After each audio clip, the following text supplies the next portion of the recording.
கல்வியில் சேர்ந்த பெண்கள் தாழ்ந்தோம் என்று சொல்லியே வில்லினில் பாட ஆமா வில்லினில் பாட வந்தருவாய் தமிழ் மகளே ஆமா வந்தருவாய் தமிழ் மகளே.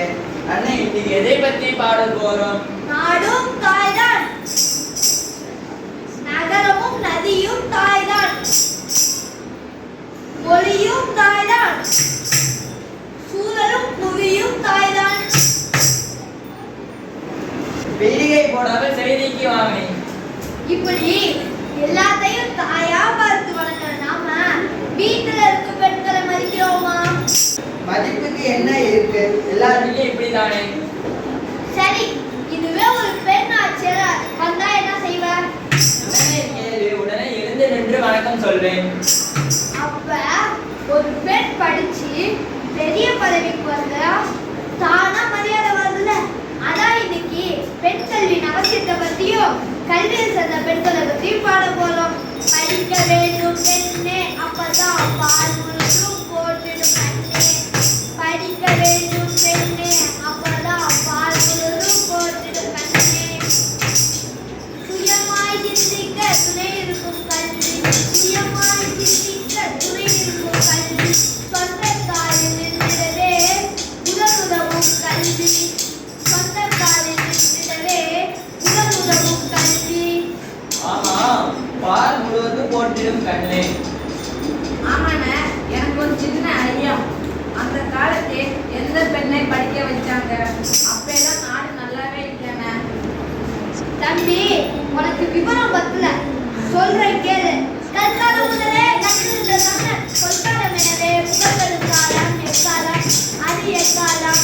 பாட்டும் தொகையும் உருவான காலம், பாட்டும் தொகையும் உருவான காலம், கூட்டும் தமிழ் உயர்ந்திருந்த காலம் சங்க காலம், அது சங்க காலம்.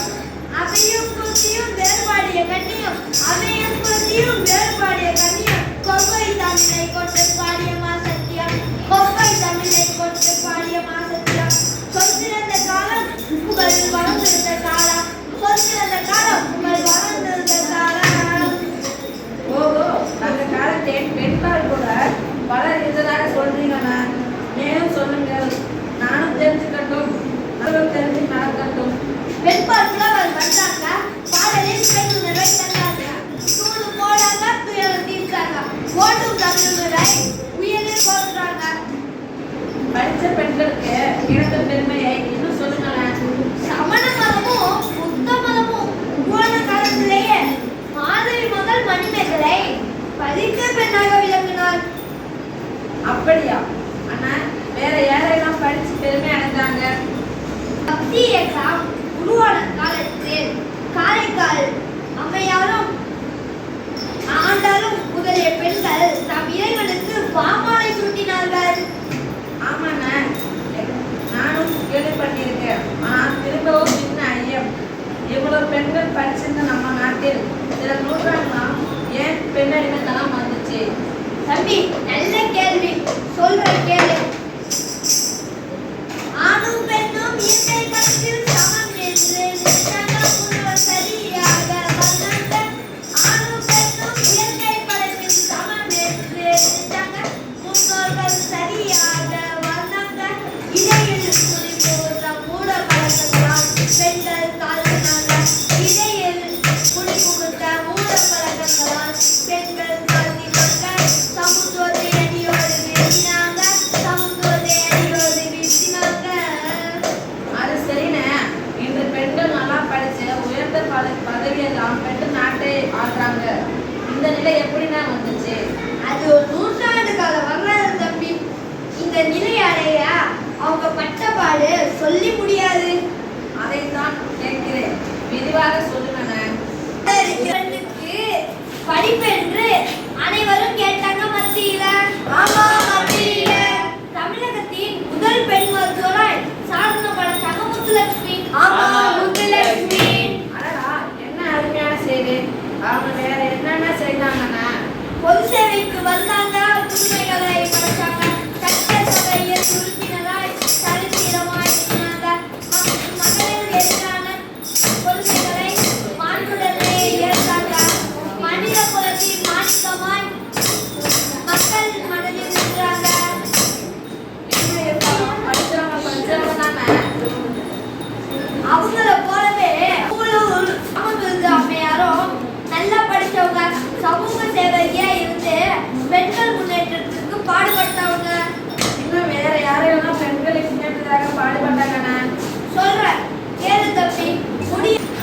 முடியாது பெண்ணாலே என்கின்ற மாயனை முடக்கி எழுத்தவர் யாரு?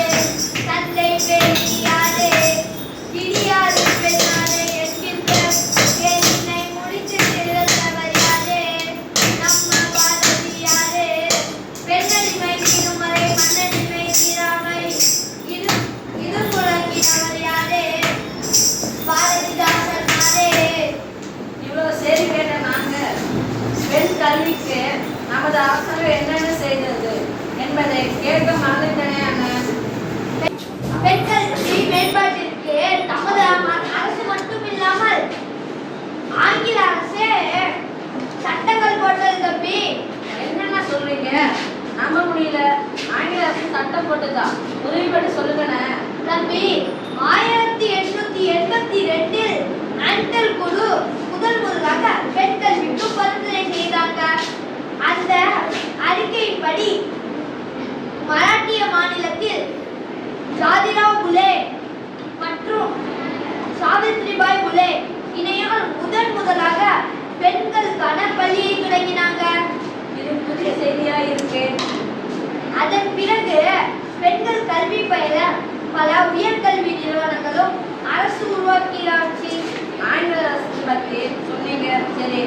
விடுதலைக்கு பின் நமது மத்திய மாநில அரசுகள் பெண் கல்விக்காக என்ன செய்தன? நமது தமிழக அரசு நல்ல திட்டங்களை திறந்திருக்காங்க அண்ணன்.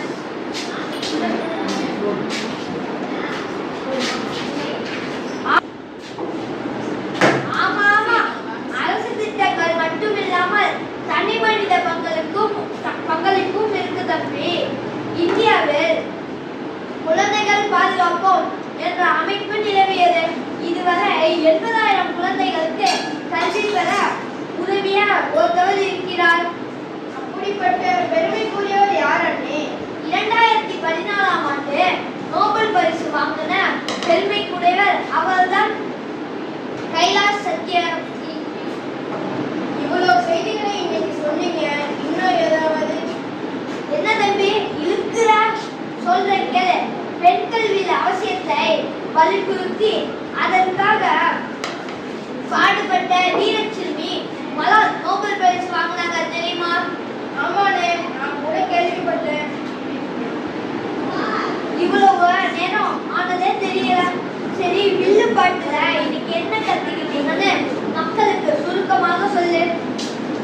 பெண்கள் படிக்கவும் நாட்டின் கண்களை திறக்கணும். பெண்கள் படிக்கணும், நாட்டின் கண்கள் திறக்கணும். இன்னும் படிக்கணும், உயர் என்றும் விளையணும். இன்னும் படிக்கணும், உயர் என்று விளையணும். ஆணும் பெண்ணும் சரிநிலை என்று அறிவு வளரணும். ஆணும் பெண்ணும் சரிநிலை என்று அறிவு வளரணும். அன்பிலோ அகிலம் பூக்கணும். அன்பிலோ அகிலம் பூக்கணும். உண்மை புரியணும். உண்மை புரியணும். பெண்கள் படிக்கவும் நாட்டின் கண்கள் திறக்கணும். பெண்கள் படிக்கணும், நாட்டின் கண்கள் திறக்கணும். பரவாயில்லையே, நல்லா புரிஞ்சுக்கிட்டீங்க தம்பி. இத்தனை போராட்டங்களுக்கு பிறகுதான் இன்று பெண்கள் அதிகமாக கல்வி கற்க வராங்க. உயர்கல்வி கற்று எல்லா துறையிலையும் பயணித்து தன் திறமைகளை காமிக்கிறாங்க தம்பி.